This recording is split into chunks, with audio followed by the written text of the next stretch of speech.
केशवराव पाटन से बिरल काला इनकी जिज्ञासा है। महाराज श्री, गंधोदक कहाँ कहाँ लगाना चाहिए? कुछ लोग गंधोदक को अपने पूरे शरीर में लगाते हैं, तो क्या महाराज श्री उचित है? कृपया समाधान करें। शास्त्रानुसार प्राचीन परंपरा में उज्ज्वल पद्मनंदी महाराज ने मात गंधोदक लगाने का स्थान ललाट कहा है। ललाट का अर्थ होता है ये भाग, इस भाग में लगाना चाहिए, यानी मस्तिष्क से ऊपर।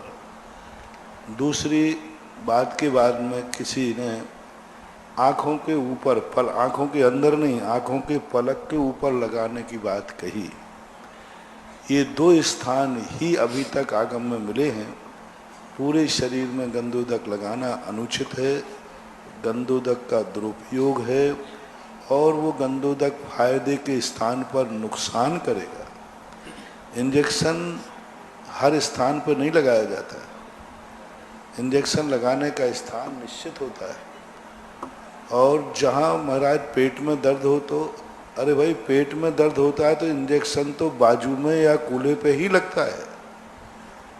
मस्तिष्क पर लगा लेने से जहाँ तुम्हारी वेदना है उसका असर वहाँ हो जाएगा।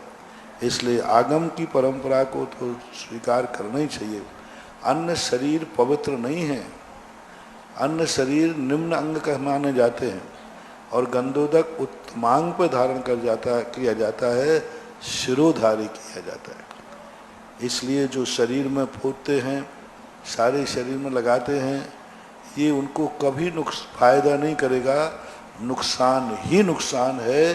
गंधोदक तुमने लाभ के लिए लगाया और उसकी आसाधना तुमने की, विराधना की, तो आपको नुकसान ही होगा। महाराज श्री, कुछ जगह पढ़ने में आता है कि मैना सुंदरी ने अपने पति श्रीपाल को जब कुष्ठ हुआ तो पूरे शरीर पर गंधोदक का छेपण किया, उसके बाद उनका शरीर। कहीं उल्लेख नहीं मिला। ये आपके हिंदी के जो भजन हैं उनमें, और वो क्यों आए? क्योंकि वो एक नारी थी। नारी सभी पुरुषों को छू नहीं सकती थी, सभी पुरुषों। तो गंधोदक उसने सबके माथे पर छिड़क दिया। ये नहीं है कि गंधोदक से उसने सारे कोढ़ को धोया हो या सारे शरीर को गंधोदक लगा।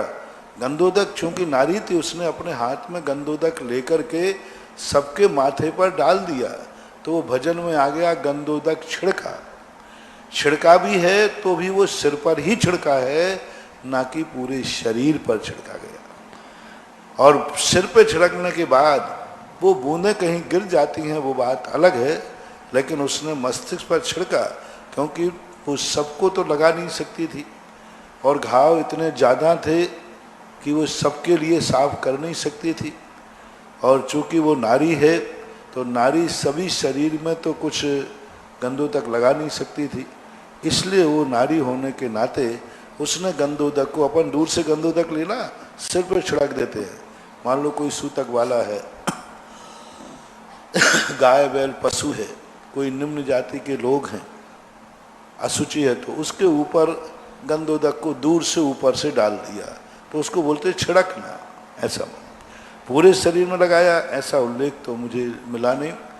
वो लोग क्या करते हैं, असली में लगाने की परंपरा में भक्तांबर के श्लोक में आया है एक, उज्ज्वल मानतुंग आचार्य ने लिखा, त्वद पाद पंकज रजो मृत दिग्ध देहा मृत्या भवंति मकर ध्वज तुल्य रूपा। दिग्ध देहा यानी आपके चरणों की रस से जिसका शरीर लिप्त हो गया हो, शरीर लिप्त हो, उसमें ये दिग्ध देहा, दिग्ध देहा ने शरीर सारा लिप्त हो गया हो आपके चरणों की रज से, तो ये भक्ति में कथन मात्र आता है, कथन मानना चाहिए, सिद्धांत नहीं। कथन का अर्थ होता है कि आप हमारे शरीर पर प्रभु आपका गंधोदक लिप्त हो गया, अब कोई करने की जरूरत नहीं।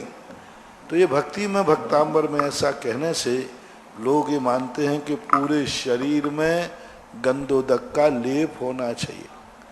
वहाँ चरणों की रज को लिखा है, अर्थ यही निकल रहा है, दिग्ध देहा। लेकिन जब उसका कोई सिद्धांत बनाया गया कि नहीं, ललाट पर और नेत्रों से नीचे गंधोदक नहीं आना चाहिए, तो ये सारी बातें जो हैं उपमा के रूप में, भक्ति के रूप में, कथन के रूप में ऐसा आ जाता है।